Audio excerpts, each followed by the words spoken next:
one of the coolest things about Thanksgiving isn't so much the food or where you are, but it's really the connections and the people that you're with, or that you can meet, or that you can share things with. And that's always been an important thing to me. But back almost 41 years ago, I was stationed at Fort Belvoir here in Virginia, and it was my first real Thanksgiving away from home.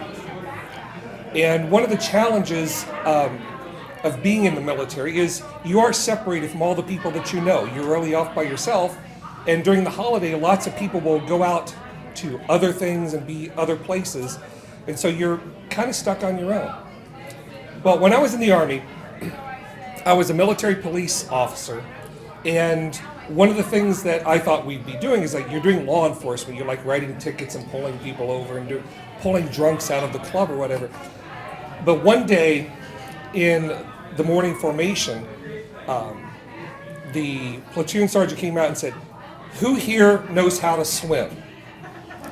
And they tell you not to volunteer for anything, but somehow I felt my hand shoot up, and then I hear, "Hollingsworth, get over to the pool." Back in 1983, there was some sort of government budget crisis where they laid off all the civilian employees, and so instead of shutting down the swimming pool, they had military people take over as lifeguards.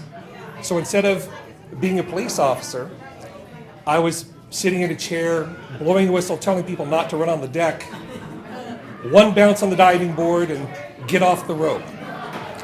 And the other cool thing was, I didn't have to put on any uniforms, didn't have to get my hair cut, didn't have to shave, and instead of working weekends or midnight shift, I would go into work in the morning, vacuum the pool, then I'd sleep for 2 hours while the swim team practiced, and then I'd just sit in the chair for 20 minutes every hour, then I'd sit in the office for 20 minutes, then I'd have 20 minutes to do whatever I wanted.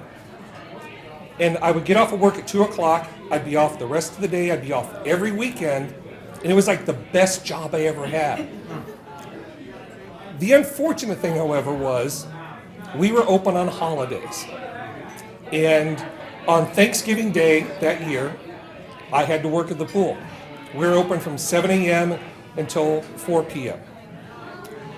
And since I didn't have any plans for Thanksgiving, and everybody else had decided to go off base, I wondered, what am I going to do for food?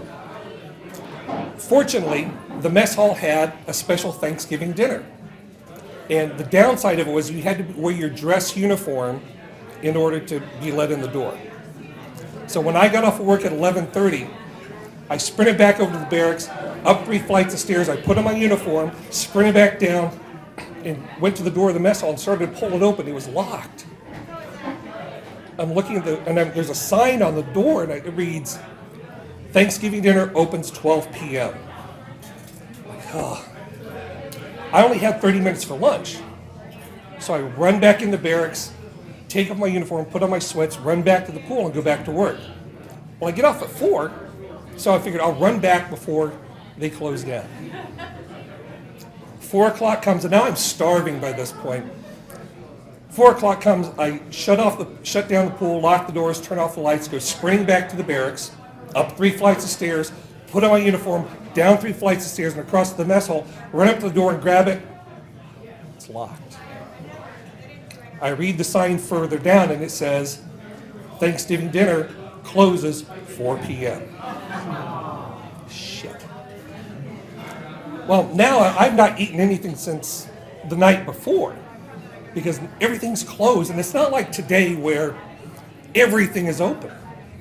Like if you were here on Thursday, all the restaurants are open, grocery stores are open, gas stations are open. This is 1983. There's nothing open. So the entire base is shut down, and I'm trying to figure out where can I get something to eat. And it's not like today, because I can't Uber somewhere. I can't get DoorDash. The only DoorDash is me walking out the door and then down Pohick Road to Route 1 to see, is there something open? Well, I start walking, and by now it's dark, it's 4:30, and I'm walking down Pohick Road, it's dark, and it's starting to rain. And now I'm like sloshing in my shoes, getting all the way down. And down at Route 1, I see this very welcome image in the distance, this orange, green, and white lights. It's a 7-Eleven. I thought, I am saved at this point. I go into the 7-Eleven and I'm looking for something to be kind of like Thanksgiving. It ain't happening. So I look around, I find a couple of frozen burritos, a bag of tortilla chips, and a 2-liter bottle of Coke. And I buy it, I put it in a plastic bag, and I start hoofing my way back up Route 1. And as I'm going back up the hill on Pohick Road, with this bag slung over my shoulder like some low-rent Santa Claus, I'm just soaked by this point. And I finally make it back to the barracks and up to my room. And fortunately, there was a microwave in the barracks because you kind of already eat a frozen burrito at that point. Although I would have. And I have a couple of burritos, I have some chips, have something to drink. And I go out to the payphone, another thing that doesn't exist today, to call my mom, collect. Because, again, no cell phones, no cards or whatever. And I call my dad, answers, and he says, "Hello. Talk to your mother." He hands the phone to Mom, and Mom says, "Oh, I missed you so much. We wish you were here." And she hands the phone around to everybody who was at Thanksgiving.